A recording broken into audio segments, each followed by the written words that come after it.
Hello and welcome to my YouTube channel Learn English with Gyan Prakash. Today we will discuss future perfect tense. So let's start now.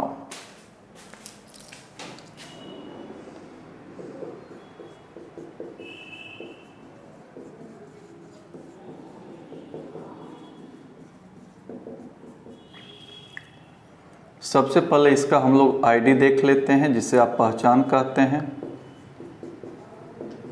क्रिया के अंत में चुकेगा, चुकेगी, चुकेंगे इत्यादि लगा रहे। अब समझिए कि आखिर इसका प्रयोग कब करते हैं। तो कहा जाता है कि फ्यूचर परफेक्ट टेंस का प्रयोग हम तब करते हैं जब भविष्य में कोई निश्चित समय तक कोई काम खत्म हो जाएगा।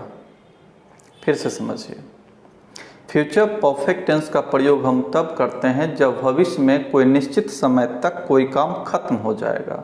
जैसे तुम 5 बजे तक खा चुकोगे, यानी भविष्य में 5 बजे तक तुम खा चुकोगे, अभी खाए नहीं हो, खा चुकोगे। वह 2 बजे तक पढ़ चुकेगा, यानी अभी पढ़ा नहीं है लेकिन जब 2 बजेगा तब तक वो पढ़ चुकेगा। कहने का मतलब ये है कि भविष्य में जब किसी निश्चित समय तक आप कोई काम खत्म कर लेंगे तो उसके लिए फ्यूचर परफेक्ट टेंस का प्रयोग किया जाता है। तो चलिए इसका स्ट्रक्चर देखते हैं। सब्जेक्ट प्लस शैल या will plus have plus V3 plus object. अब चूंकि परफेक्ट है लिखा हुआ इसलिए V3 का आना जरूरी है। कंटिन्यूअस रहता तो V4 का आना जरूरी था। परफेक्ट कंटिन्यूअस होता है तो V3 का भी आना जरूरी होता और V4 का भी आना जरूरी होता है। तो चलिए फिर इसमें हेल्पिंग वर्ब्स क्या हैं।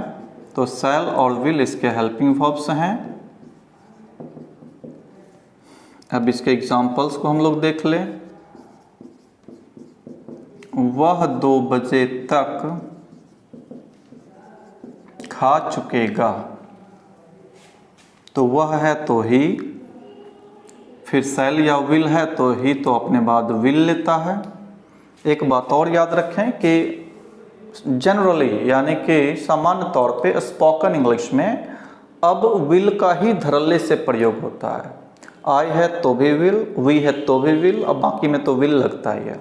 इसलिए जब आप रिटन इंग्लिश करें, कोई कंपटीशन में बैठे हैं या कुछ लिख रहे हैं तो उसमें आई वी के साथ आप शैल ऐड करें, लेकिन यदि स्पीकिंग आप कर रहे हैं तो विल लगाएंगे तो भी कोई इशू नहीं होता है। तो वह का ही, फिर ये विल आ गया, फिर हैव है तो हैव लगाएंगे, फिर खाना का V3 लगाना होगा तो ईट, एट, ईटन होता है, और उसके बाद 2 बजे तक तो बाय 2 o'clock इसको बोलते हैं। बाई का भी मतलब तक होता है, ये आप ध्यान रखिएगा। He will have eaten by 2 o'clock। इसी तरह से मैं 5 बजे तक पढ़ चुकूंगा, मैं 5 बजे तक पढ़ चुकूंगा। तो मैं का आई, शैल, हैव, रेड। अब 5 बजे तक है तो तक का तो मैं बताया हूँ बाय, उसके बाद 5 बजे है तो 5 o'clock। आप तक का टिल भी होता है, आप चाहें तो तक के लिए टिल भी लगा सकते हैं, यानी टिल 5 o'clock, लेकिन जनरली इसमें बाय का ही प्रयोग किया जाता है। तो इस तरीके से ये ट्रांसलेशन बनाया जाता है। अब इसके बाकी फॉर्म्स को हम लोग आगे डिस्कस करते हैं।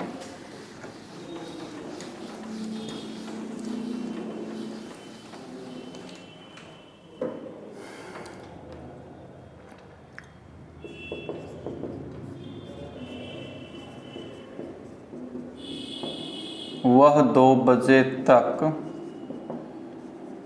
जा चुकेगा, तो वह का ही अपने बाद विल लेता है, फिर हैव आता है, फिर V3 जाना का V3 गॉन, 2 बजे तक यानी बाय 2 o'clock, अब इसका निगेटिव बनाएंगे, तो निगेटिव बनाने के लिए आपको पता है कि हेल्पिंग वर्ब के बाद या इसके साथ नोट लगाएंगे, तो हो जाएगा he will not have gone by 2 o'clock या he won't have gone by 2 o'clock।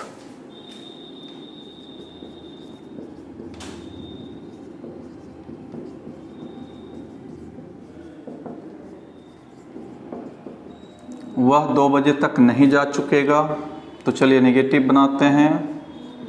He want कर सकते हैं या विल नॉट भी आप कर सकते थे, तो he won't have gone home by 2 o'clock। Number C, अब क्वेश्चन की शुरुआत करते हैं, तो क्या से स्टार्ट करते हैं? क्या वह 2 बजे तक जा चुकेगा? क्वेश्चन है इसलिए क्वेश्चन मार्क देना होगा। अब चूंकि क्या से शुरुआत होगा तो इधर हेल्पिंग वर्ब से शुरुआत होगा, क्योंकि क्वेश्चन में सब्जेक्ट के ठीक पहले हेल्पिंग वर्ब आ जाता है, तो हेल्पिंग वर्ब है शैल विल, तो वह है इसलिए विल हो जाएगा। तो will he have gone home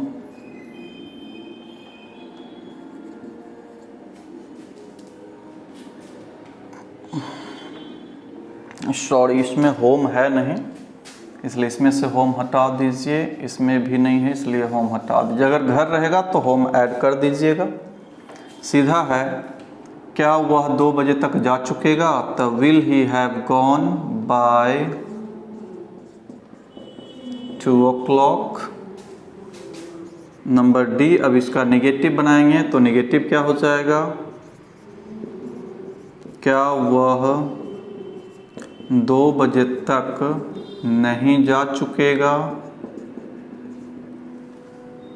तो फिर आपको पता है कि या तो want he have gone by 2 o'clock करेंगे नेगेटिव बनाने के लिए, या will he not have gone by 2 o'clock करेंगे। तो दोनों तरीके से देख लेते हैं।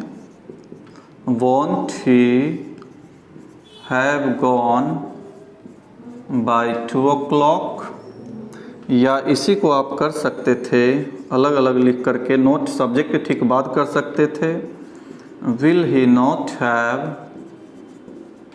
Gone by 2 o'clock।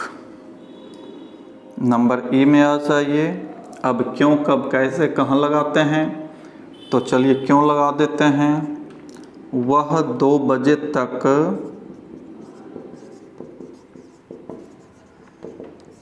क्यों जा चुकेगा?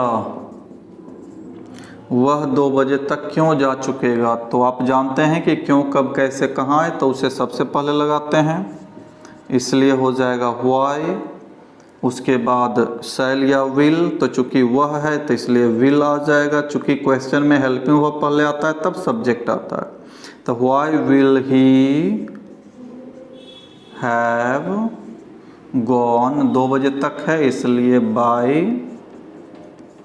2 o'clock। फिर नंबर एफ में आ जाइए।